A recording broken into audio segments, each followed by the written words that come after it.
Ini adalah video mengenai bagaimana hendak melakukan Falling Cone Penetrometer Test. Alat-alat yang diperlukan adalah distilled water, cone, spatula, sampel, glass plate dan juga bika. Mula-mula kita campurkan sampel dengan air dengan kadar yang secukupnya. Jangan terlampau basah dan jangan terlampau kering. Gaulkan sampel tersebut dengan air dengan sebati sehingga nampak seperti dough. Selepas itu, masukkan sampel ke dalam cone dan padatkan sampel tersebut sehingga tidak ada bubble ataupun ruang seterongga dalam cone tersebut. Selepas itu, kita perlu meratakan permukaan tanah ataupun permukaan sampel supaya nampak kemas dan cantik. Letakkan cone bersama sampel di bawah penetrometer. Kedudukan cone mestilah di tengah-tengah needle ataupun penetrometer yang berbentuk cone tersebut. Laraskan hujung ataupun tip depan jarum sehingga betul-betul mengenai permukaan sampel tanah. Tekan release plunger untuk memastikan cone boleh menusuk ke dalam tanah dalam kiraan 5 saat.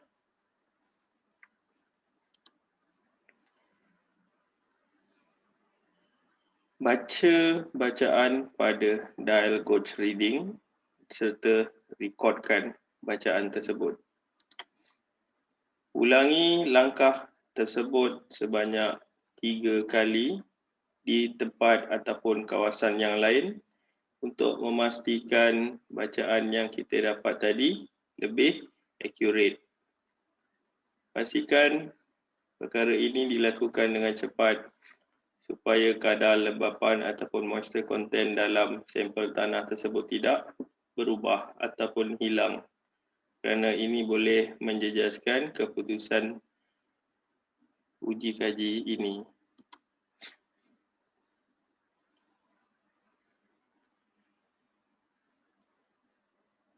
Pastikan juga ujian-ujian selepas itu yang dilakukan, perbezaan penetration reading haruslah tidak berubah ataupun tidak melebihi 1 mm. Ambil sedikit sampel yang telah dilakukan uji kaji penetrometer tersebut serta masukkan ke dalam bika. Harus diperhatikan bika haruslah ditimbang dahulu sebelum digunakan.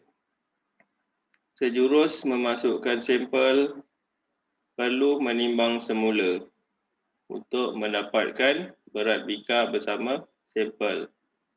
Dengan segera, sampel serta bika perlu terus dimasukkan ke dalam oven untuk dikeringkan selama lebih kurang 24 jam pada suhu 105 degree Celsius. Perkara ini perlu dilakukan dengan cepat supaya lembapan di dalam sampel tidak berubah.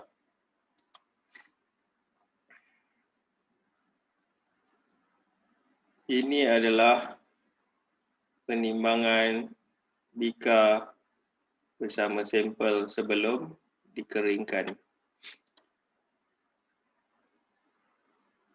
Uji kaji perlu diulang dengan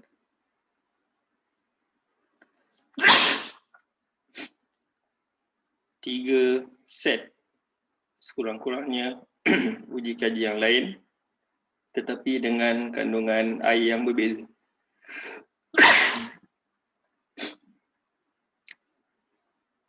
Perlu diperhatikan kandungan water content mesti melebihi ataupun tidak sama dengan water content yang sebelum ini. kerana kita ingin mencari jumlah water content yang paling optimum.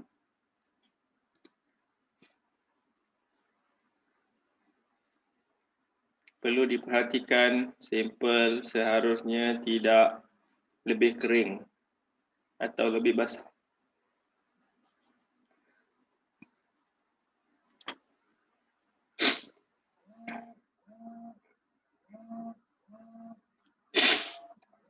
Inilah contoh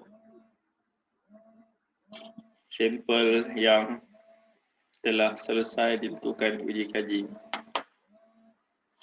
Contohnya, water content pertama, penetration adalah berbeza dengan setiap bacaan bagi water content yang berbeza. Kerana semakin tinggi water content, penetration akan semakin tambah. Jadi, graf water content melawan penetration secara terus akan diperolehi. Dari graf ini, kita boleh menganggarkan berapakah kandungan water content yang paling optimum pada sampel tersebut. Sekian, terima kasih.